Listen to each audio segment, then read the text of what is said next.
there's a fresh news coming in. There's an India-Australia test match that's presently on.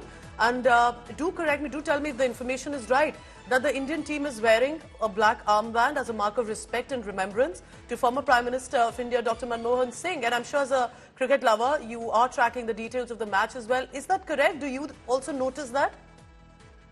I am, in fact, not just tracking, I am at the MCG Puja as we do this. Okay.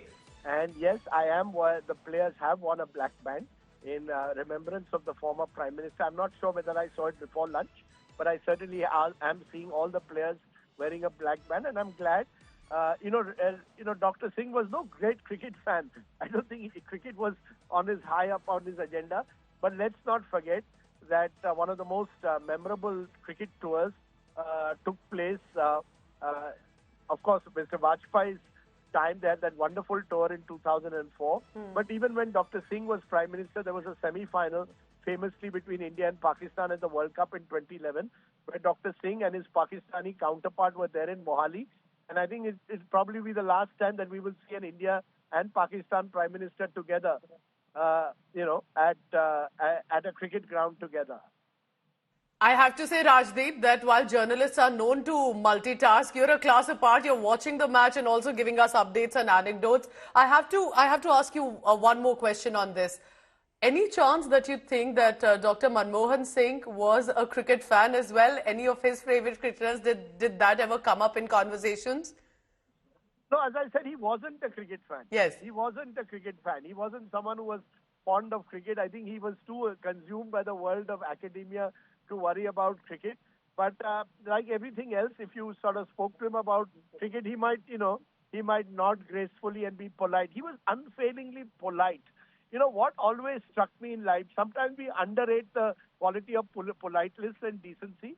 To me, Dr. Singh embodied both. I can't recall him ever raising his voice to anyone in any gathering that I've been at or speaking in anger. I know that he was very deeply upset.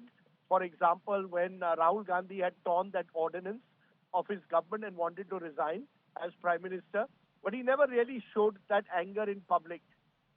Whatever he felt, he kept it within.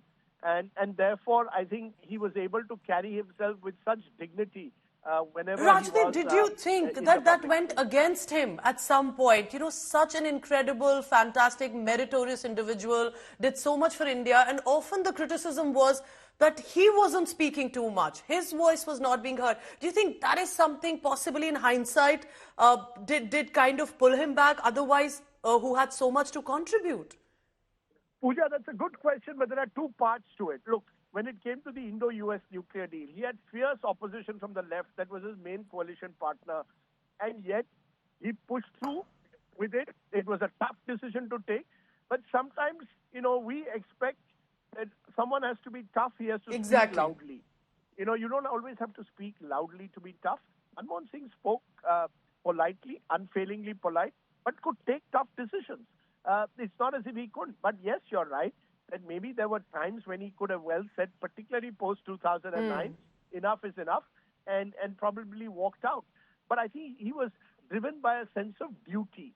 He felt that he had been appointed Prime Minister, yes, by Sonia Gandhi. Yes, she was seen as the prime leader of the Congress party.